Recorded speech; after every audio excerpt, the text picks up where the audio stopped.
Welcome to GBN America. I'm Nana Akua. Celebrity meets royal news in my roundup today as Gary Goldsmith, the Princess of Wales's uncle and her mother's brother, has entered the Big Brother house in the UK. Now, he famously slammed Harry and Meghan for throwing the royal family under a bus, and he described Kate as beautiful on the outside, but more beautiful on the inside, and really is a doting mum. And he went on to say, that's why I got so upset with Harry and Meghan, because you don't put a stick into that spoke and reinvent history. I got pretty miffed when they had a pop at my beautiful niece, who couldn't say anything for herself. Now, he made these comments after Kate and King Charles were identified by scabies in that awful book Endgame, which it pretty much was for him after its dismal release. The book identified them as the ones who were alleged to have asked Meghan and Harry what colour Archie's skin might be before he was born. Gary called this absolute bull and went on to say Kate is 100% not racist. In the meantime, Princess Catherine has at last been seen in public for the first time since it was announced that she was having abdominal surgery. She was spotted wearing dark glasses in the back of a car. So she's up and she's about, which is good news for anyone who's had any form of surgery in this area, even for something as commonplace as a caesarean. You'll know the difficulty healing can bring. So we look forward to her return after Easter. God knows we need her back in action. Queen Camilla, who has been holding the reins whilst her husband, the King, is being treated for his undisclosed cancer, is exhausted. She's taking a well-earned rest. At age 76, the numerous engagements are taking their toll.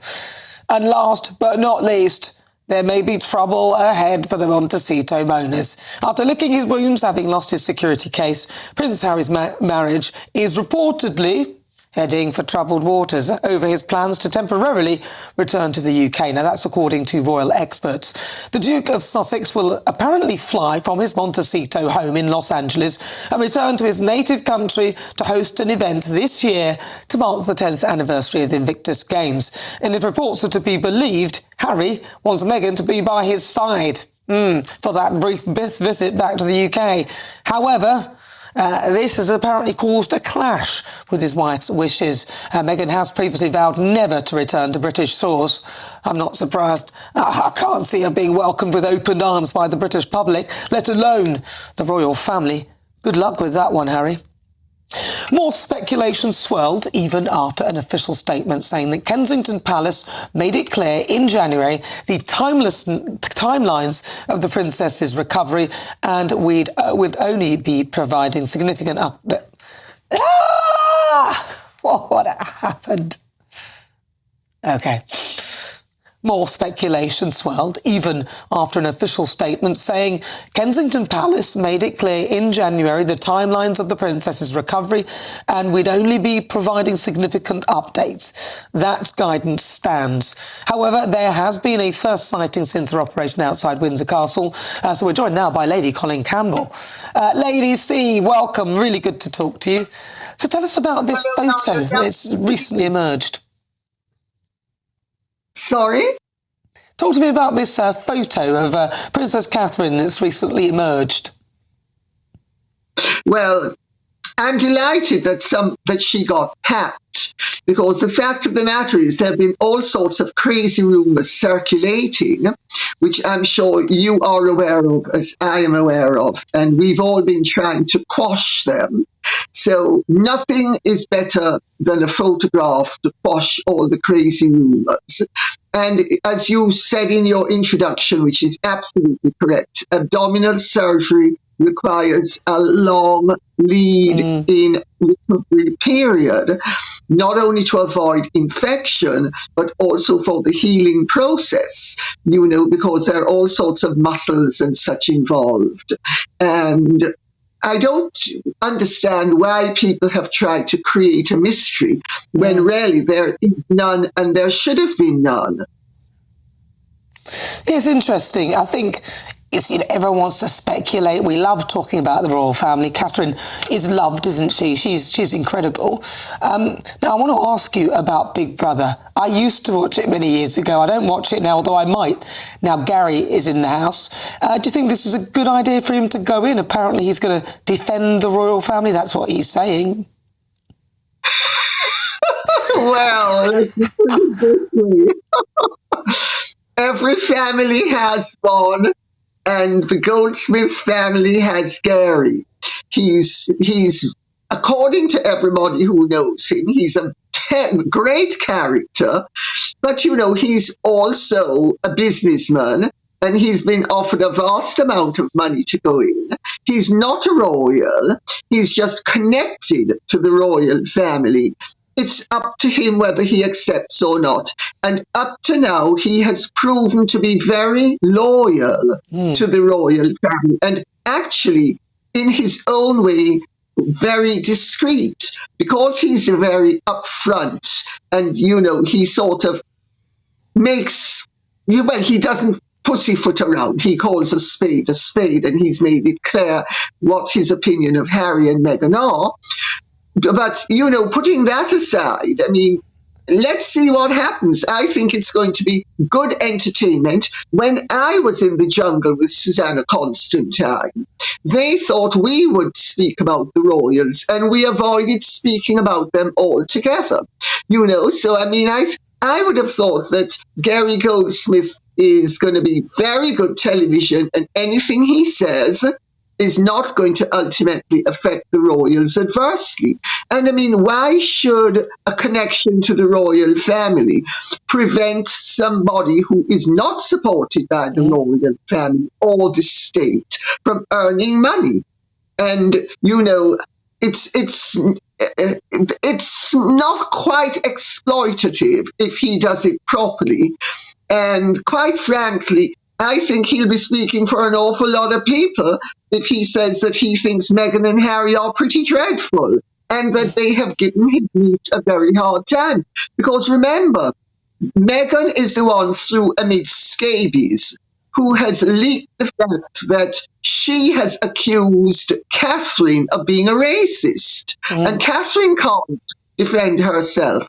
And if her uncle wishes to go into the Big Brother house and say this is a whole load of rubbish, I say good luck to him. And if he gets paid a vast sum of money for doing so, why not? Maybe I'm being too flexible, but I don't think I am. I think many people will feel the way I do. What do you think, Nana? Well, I agree with you. I can't wait to see him in the role in Big Brother house, especially seeing as he's going to call a spade a spade. He's a bit like you, Lady C. He talks, shoots from the hip. He says what he thinks, and I'm pleased that somebody will be speaking out for the royal family, because they can't really speak out for themselves because it just doesn't work. And, when they do, it's twisted. It's always twisted. And I just think, no, finally, I'm actually going to watch the show again. I'm actually going to go back to watching Big Brother just to see what he has to say.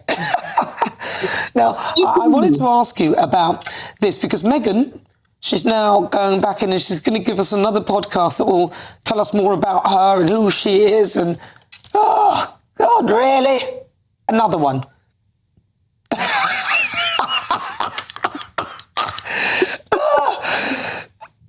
Is there really anything left to say?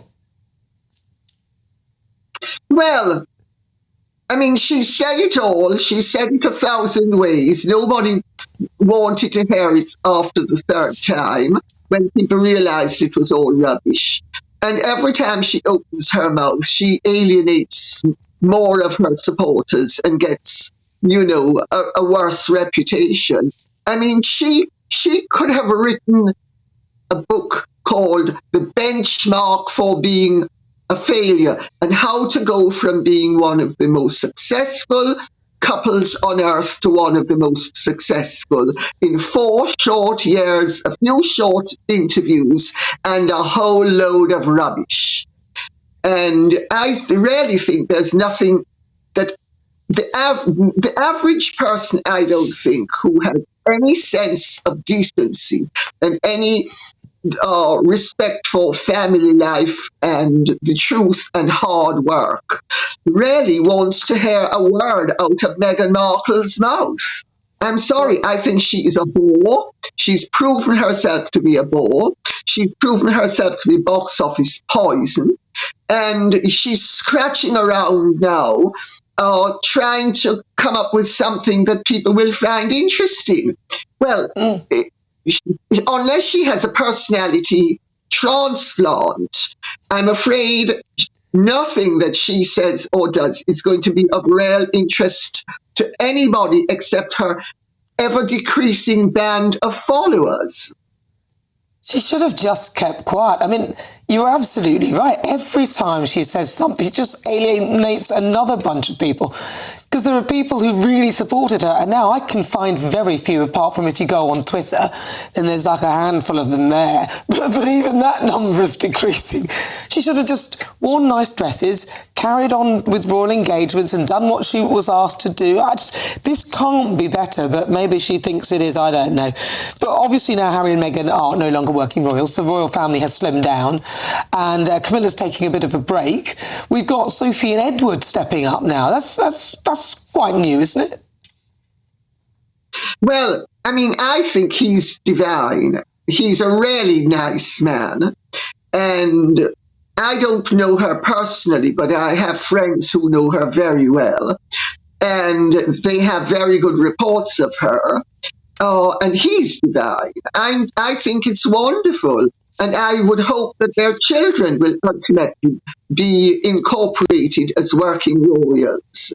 You know, I think it was always a terrible mistake that they were not known by their rightful rank of prince and princess, and that they were not earmarked to join the rank of working royals from birth.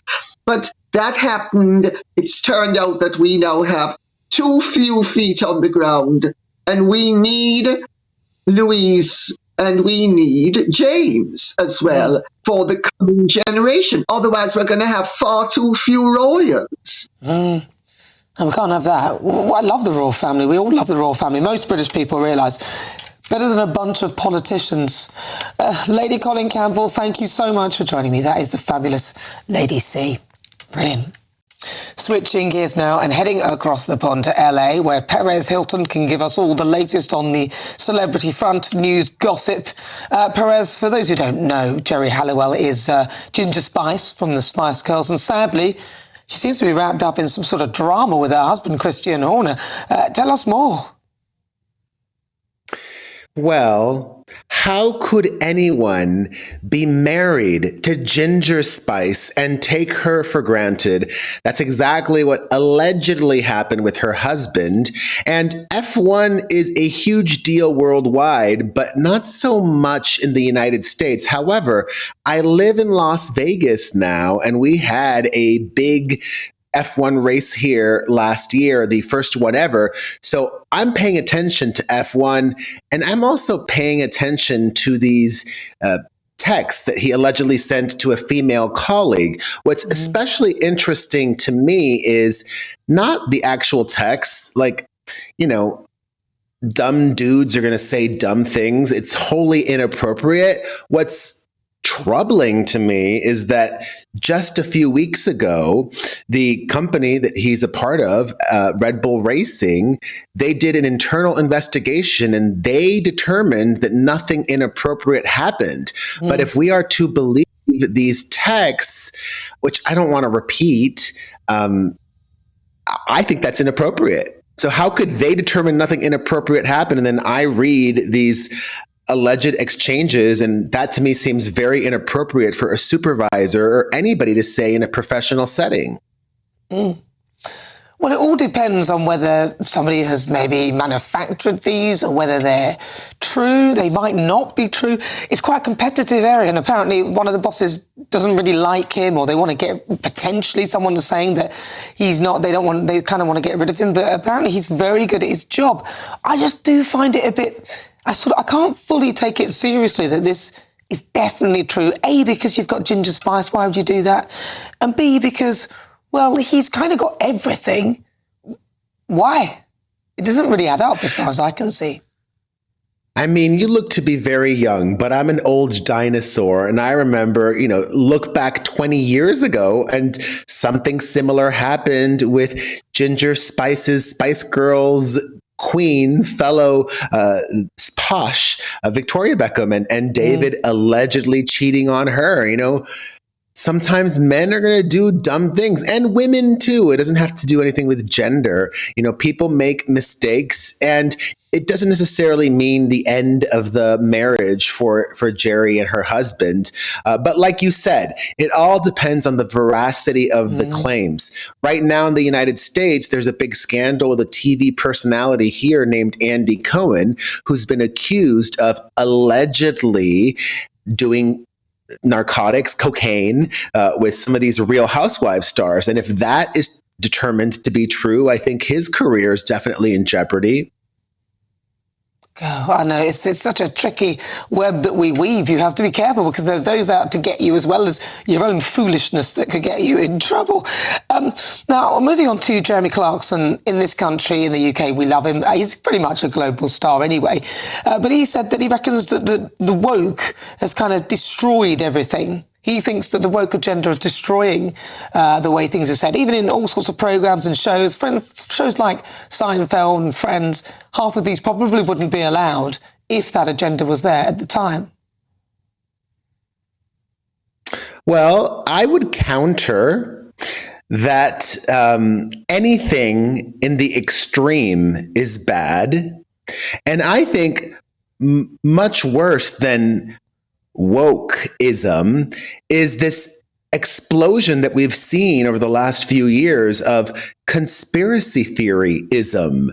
Even right now, the last couple of weeks there in the UK, everybody going bananas over Princess Catherine, Kate Middleton.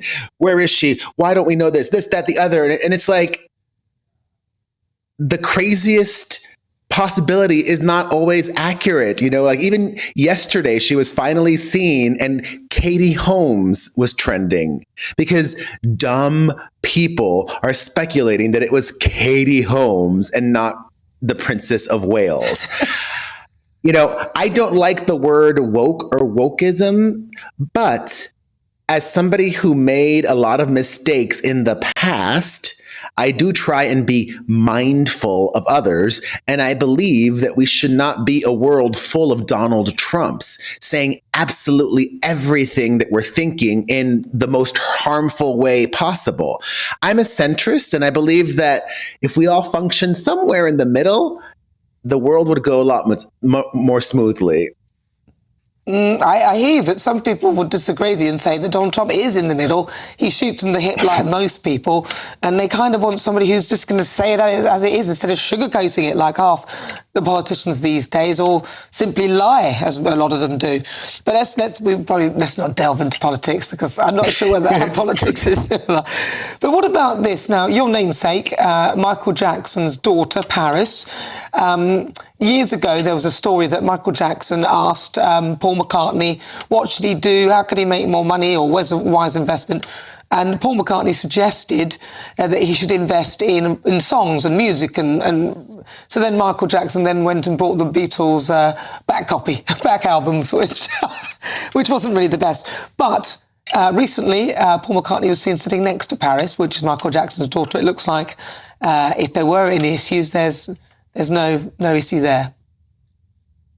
I mean, that happened in the 80s, over 30 years ago. And, time is a healer, as they say. And just because he might have had some professional grievances with Paris Jackson's father, that doesn't mean that he feels any ill will towards this young woman who's publicly struggled a lot with various, mental health issues and just dealing with her extended family and celebrity. So I have a lot of compassion for her. And, Macca's up there in age and he's seen it all, and he carries with him a lot of wisdom. And hopefully he was able to share some fond memories of her father and maybe give her some life advice. Ironically, wasn't the song Ebony and Ivory Live Together in Perfect Harmony? Perhaps not for those two, but at least for his... I loved that song. That was a great track. But moving on to Taylor Swift, her new man. She's apparently given him a load of rules now, including I don't think she likes his taste in fashion. Allegedly, this story comes from a trashy US tabloid, so I take it with a grain of salt. I look at the facts. The facts are that Taylor Swift and Travis Kelce have been together now for 7, 8 months. They began dating towards the end of July last year, and he's traveled the world to spend time with her. She's been embraced by his family. She was a very supportive girlfriend during the NFL season and went to many games. I see two conscious adults putting in the time and making the decisions to be together and make it work. And it's hard because, not a lot of men are strong enough and up to the challenge to date arguably the most famous woman on the planet. It is true. I mean, you know what? I definitely agree with that, because the thing is, it's tough, isn't it? When you're at that level of celebrity and that level of stardom, Taylor Swift is impressive. This must be very sort of terrifying for most men, I should imagine. Yeah. And hopefully, she'd been doing a certain thing for a while and decided, you know what? No more British blokes. I'm getting a good old American guy this time around. Yeah, that's what I said. But there's nothing out there, sadly, for me. But she's also given him rules, which I think are a very good thing. I'm inclined not to believe the rules because I don't believe she's that controlling. Some of the rules allegedly the rules are, don't go to a strip club, don't take a photo with female fans. I just don't buy it. I mean, we'll see. He was in Las Vegas recently with Patrick Mahomes, his Chiefs teammate, and the British media, I'm not talking about you, but some of the less scrupulous publications and outlets out there, like perhaps this one or the other, I would bet you good money that they planted women trying to seduce these men at the clubs in Vegas. I'm not a conspiracy theorist, but I know how they work. There's a bounty on his head, I would imagine, that if a woman can prove that she hooked up with him, she would make a lot of money if she got photos or this or that or the other. And they were on their very best behavior, Travis Kelce and Patrick Mahomes. They would not even give the time of day to any woman outside of their circle that came to try to talk to them at one of these venues in Las Vegas. But actually, if she did put those rules in place, which she might have done, she's right. Because, if it's that savage out there, I'm not famous enough to know about that.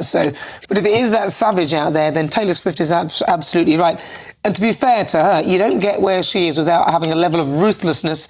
And also, I think she probably is controlling. You said she isn't. She must be, surely. She's definitely talented and smart, and I don't think she's controlling. If we look at her most recent relationship, I think she let Joe Alwyn take the lead on that for many years, and she diminished herself.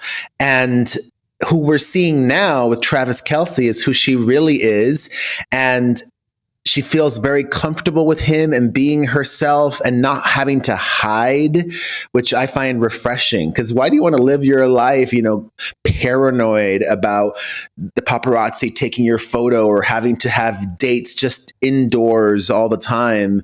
She's living her life, doing what makes her happy, and I wish her and him the best. Yeah, well, here. Thank you very much, Perez. Really good to talk to you. That is Perez Hilton. This is GBN America. I'm Nana Akua. For the latest on GBN America, all you have to do is go to gbnews.com/America.